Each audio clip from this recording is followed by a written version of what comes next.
Salut tout le monde, bienvenue dans cette vidéo de présentation de Lord of Vala, vidéo un peu plus poussée et un peu plus pointue que ce qu'on vous a fait récemment. Je vais tenter de vous expliquer comment le jeu se joue. Voilà, c'est parti. Alors, dans Lord of Vala, vous incarnez soit un général, soit un dragon. Le but du jeu est de récolter 10 points de pouvoir. Le premier qui arrive remporte immédiatement la partie. Les généraux vont disposer de moyens complètement différents de ceux des dragons. Les généraux vont devoir recruter des armées, conquérir des territoires, afin d'y récolter le pouvoir, le Vala. Les dragons, eux, ne peuvent pas contrôler le territoire et ne peuvent pas recruter d'armées. Ils vont se déplacer sur le continent, ils vont avoir un moyen de recruter du pouvoir comme les généraux sur les territoires qui sont inoccupés, ou alors ils peuvent même recruter du pouvoir sur les territoires occupés, mais ils vont aussi récupérer du pouvoir en détruisant les unités adverses. Autre moyen de récupérer ce pouvoir, vous allez, quand vous combattez un général ou quand vous combattez un dragon, si vous le blessez, vous lui volez un point de pouvoir de son plateau pour le mettre sur le vôtre. Voilà en gros comment le jeu se passe. Chaque dragon et chaque général a une main de cartes action. Il y en a 6 pour les dragons, 5 pour les généraux. Au début du tour, tout simplement, vous allez jouer une carte événement que vous allez poser, hop, face cachée sur le plateau, enfin dans un coin. Ensuite, le premier joueur va choisir une des cartes action de sa main et il va la jouer face cachée. Puis le second joueur va faire de même, puis le troisième, le quatrième, et ainsi de suite jusqu'à ce qu'un joueur passe. Chaque joueur doit jouer au moins une carte de sa main. Une fois que un premier joueur a passé, on joue une autre carte action, et on va ensuite retourner le deck, et les cartes vont être activées dans l'ordre dans lesquels on va les piocher. Donc là, par exemple, première carte événement, lancer un dé pour le lien Dragon Bond avec tous les dragons et généraux non liés qui se trouvent dans la même région ou dans des régions adjacentes. S'il y en a plusieurs, le joueur avec le jeton initiative choisit l'ordre de résolution. Donc là, nous sommes au premier tour de la partie. Aucun dragon ni aucun général ne sont dans des mêmes régions, dans des régions adjacentes, donc on ne peut pas la réaliser. Ensuite, nous tirons la première carte action du premier joueur, qui était le dragon Manifex. Et cette carte a plusieurs composantes. Elle a des glyphes qui vont symboliser des actions qui sont présentes sur votre tableau de joueur. Là, en l'occurrence, il y a le glyphe réserve et le glyphe Vala. Il existe deux autres glyphes. Je vais vous les montrer de suite. Je ne sais pas si on y voit quelque chose d'aussi loin, donc au pire, on vous fera des zooms ou des incrustations de cartes. Il y a le glyphe de combat et le glyphe de déplacement.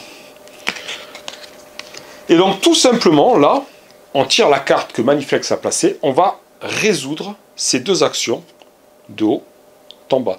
Donc là, par exemple, il pourrait faire une action de réserve qui consiste à récolter un pouvoir de sa région et à récolter ensuite un pouvoir supplémentaire de sa région si elle est non contrôlée ou si elle est contrôlée par votre général lié. On y reviendra. Ou elle lui permettrait de se soigner.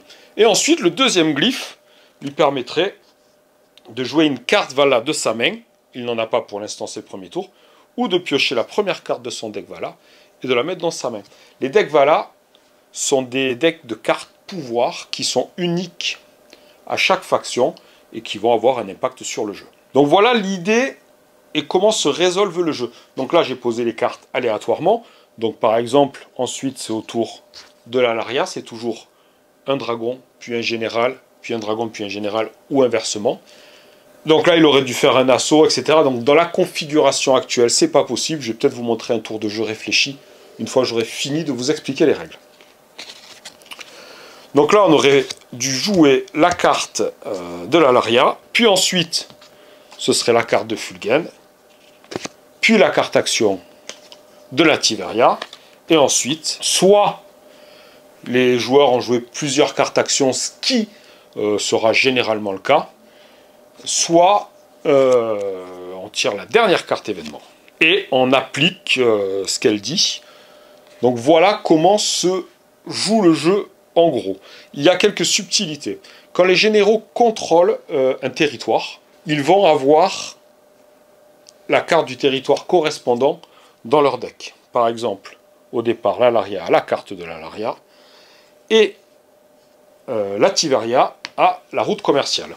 Cette carte peut être jouée de la même façon qu'une carte action et elle va vous permettre, c'est un peu à double tranchant, hein, elle va pas vous permettre, elle va permettre à celui qui contrôle le territoire au moment où la carte est tirée de premièrement recruter un seigneur de guerre qui correspond à ce territoire-là ou à un territoire adjacent moyennant un coût en pouvoir. Donc ce seigneur de guerre va venir se rajouter sur le plateau du général en question et va améliorer de tant qu'il y ait toutes les unités d'un type. Il faut savoir que chaque général contrôle, ou chaque général, je ne sais pas comment on dit, contrôle 3 types différents d'unités, de l'infanterie, de la cavalerie et des archers. Et donc là, je pourrais par exemple prendre une magicienne de sang de la route commerciale. En tant que Tiveria, je pourrais la poser à la place de l'infanterie sur mon plateau de joueurs. Et donc maintenant, enfin dorénavant, lorsque je défendrai une région comportant une magicienne de sang, toute mon infanterie sera considérée comme des magiciennes de sang. J'ajouterai +1 à ma valeur de combat, par touche critique effectuée par l'attaquant. Voilà l'idée. Donc ensuite, avec les cartes de territoire, vous allez pouvoir recruter des unités si le territoire n'est pas contrôlé, donc y mettre des unités neutres, et ensuite vous allez pouvoir y poser une cité. Si aucune cité est construite, cité qui vous donnera des bonus en combat, pour celui qui contrôle le territoire. Donc voilà, c'est assez simple. Il y a d'autres subtilités. À chaque fois que vous récoltez un pion de pouvoir, vous le posez à l'emplacement défini sur votre plateau de jeu.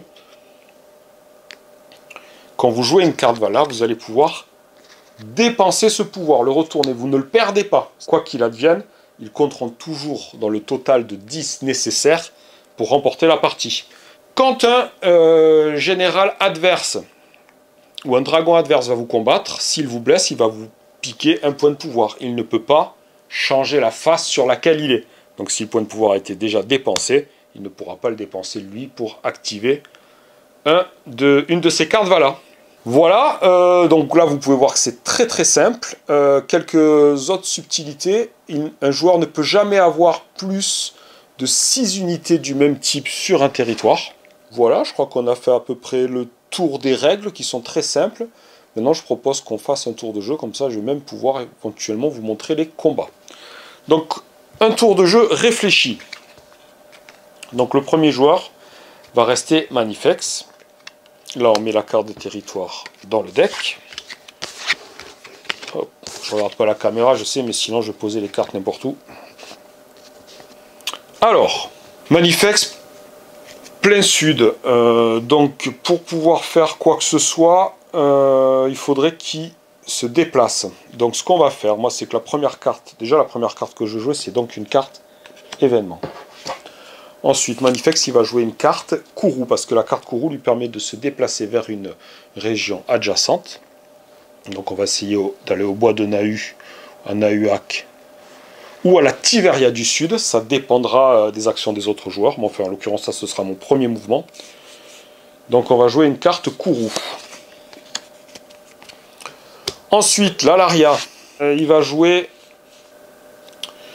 peut-être un déploiement pour recruter. Ah non, il va directement descendre à Nahuac. Donc, il va jouer aussi une carte. Allez, hop.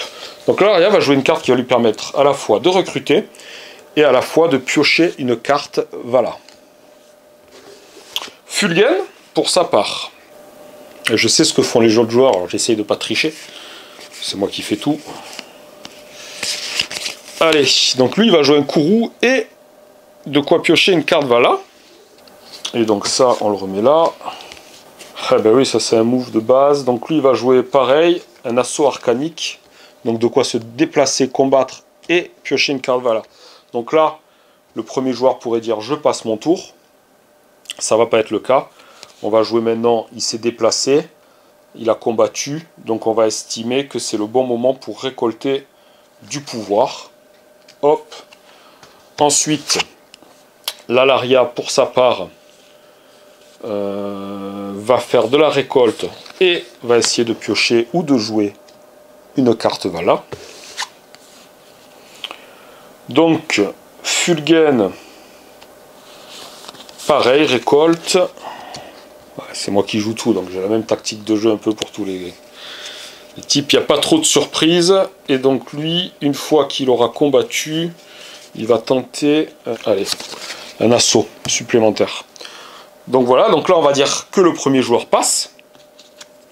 Je mets une deuxième carte.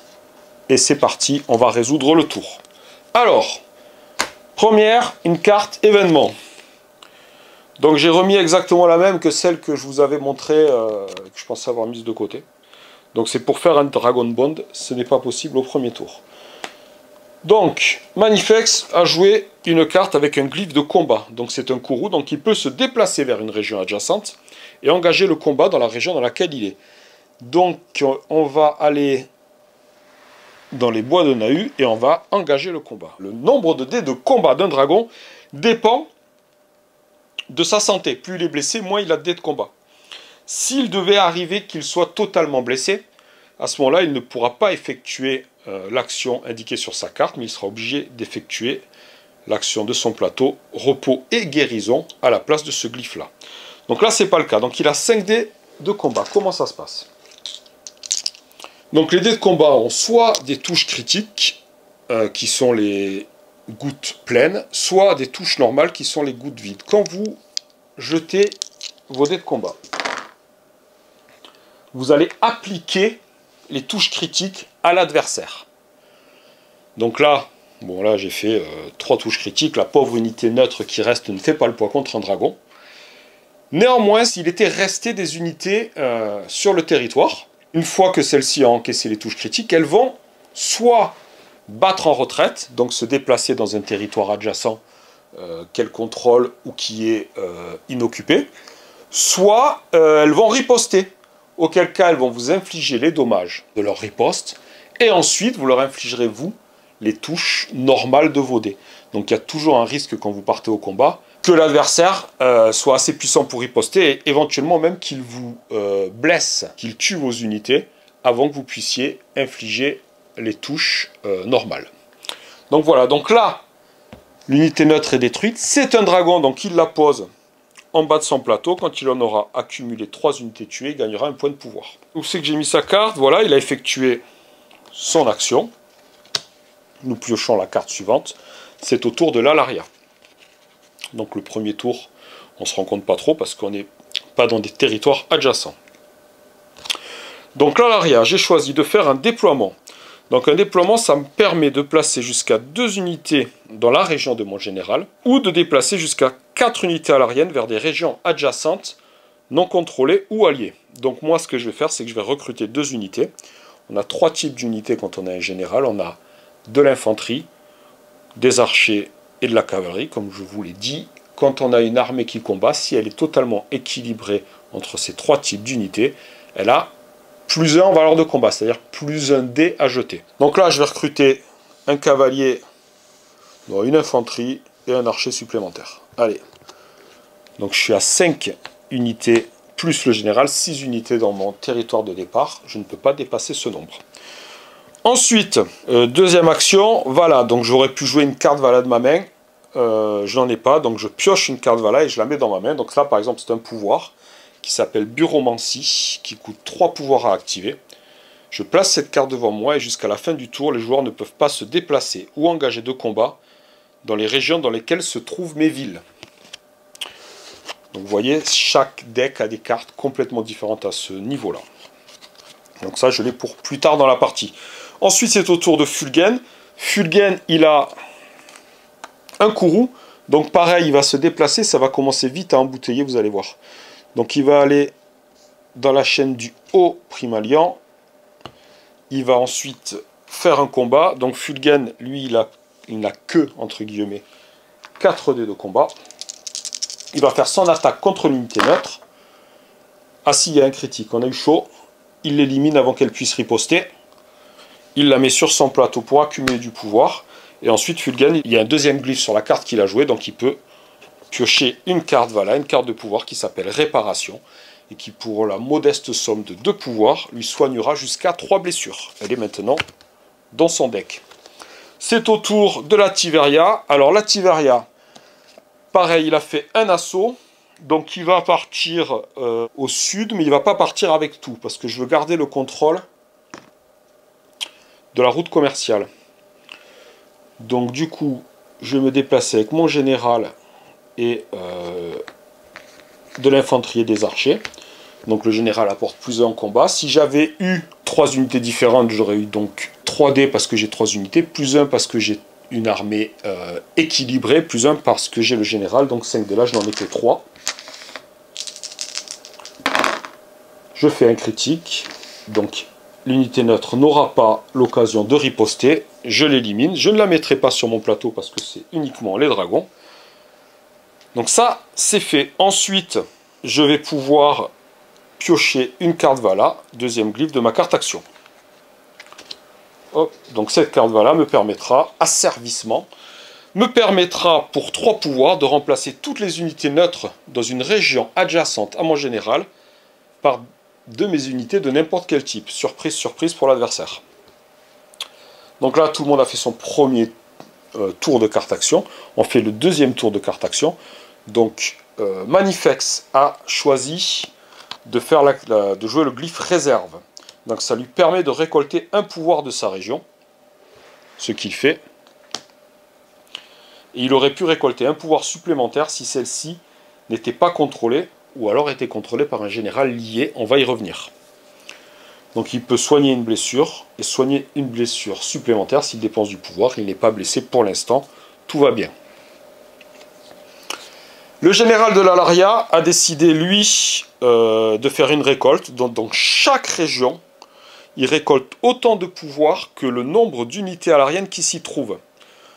J'ai fait n'importe quoi, puisque je suis dans ma région de départ. Il n'y a pas de pouvoir dans cette région, donc je ne peux pas récolter. J'aurais dû me déplacer avant.